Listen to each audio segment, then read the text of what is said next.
biggest thing is we have to get to know them. And by getting to know them, then we have to gain their trust.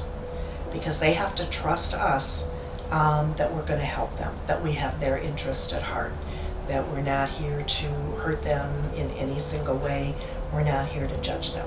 So I think once we hear their story, once we know what they need, once we know what we can do to help them, then we kick into action.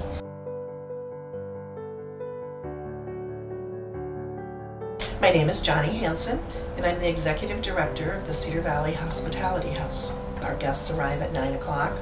We're open every day from 9 until 4, so they start coming in at 9 o'clock, and from that moment on, they have questions, they have needs.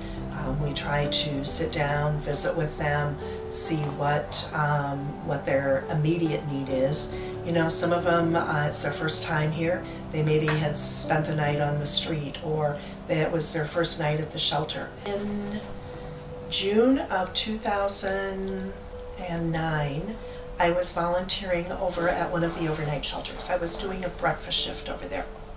And they had a woman that was there with 2 small children. And she said, I don't have any other place to go. She said, if I start walking to the library with these kids in the stroller, by the time I get there, it will be time for me to turn around and come back towards the side of town so that I can take them to Salvation Army for lunch. So she said, I might as well just go sit in the park with them. So I started thinking, well, my goodness, where do people go? What do they do in the daytime if they're in a homeless situation, especially a homeless situation with kids? So when I left the shelter, I drove by the park, and sure enough, there she was sitting with these 2 little kids. It was pouring down rain, and she was just sitting in the park. So I started thinking about that, and when you think about something like that, you try to push it to the back of your mind, because if you actually acknowledge something, you have to take action on it. And I really didn't want, in my mind, to think I was acknowledging that problem. So I kept pushing it to the back and the back and the back, and it would come back into my forethought. I'd push it back again. You know, they say you should leave your job at work and then go home. Well, that's not true. There are many nights that I will think about someone. January of 2010 was extremely cold. And January 2nd, 3rd, wind chill was like 30-some degrees below zero. We had a gal and 2 small children come in, and they had come to town the night before. They had come from Ohio. The babies were, one was less than 1 year old and the other one was less than 2. So they were very, very small little children. She had ridden the bus here. She had met some guy on the internet.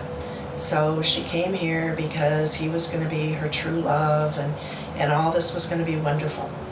She arrived at the bus station that night downtown. She called him, and he said, oh my gosh, why did you come here? I didn't want you to come here. You know, I have a girlfriend here in this town. Well, she was devastated, but she also had no place to go. So she asked him at the bus station if she could leave her bags there, and she started walking with these 2 little babies in this horrible wind chill weather. She had no idea where she was going. A woman who I really to this day believe was an angel in disguise stopped her car and said, where are you going? It's too cold for you to walk with these children. And she said, I don't know. I have no place to go. I'm homeless. The woman said, get in my car. And she took her and the babies to the Catholic Worker House, which is very close to here. So that next morning, she came over here, and she stood in the dining room, and she just looked at me with tears coming down her face, and she said, why are you doing this? She said, we're not even family. She said, and you're doing all this for me and my kids. And I gave her a hug, and I said, oh yes, yes, we are family. We're all family in this together. And I think that was, it was just a moment of knowing that this was something that was needed, and knowing that this was the right thing that we did when we opened this.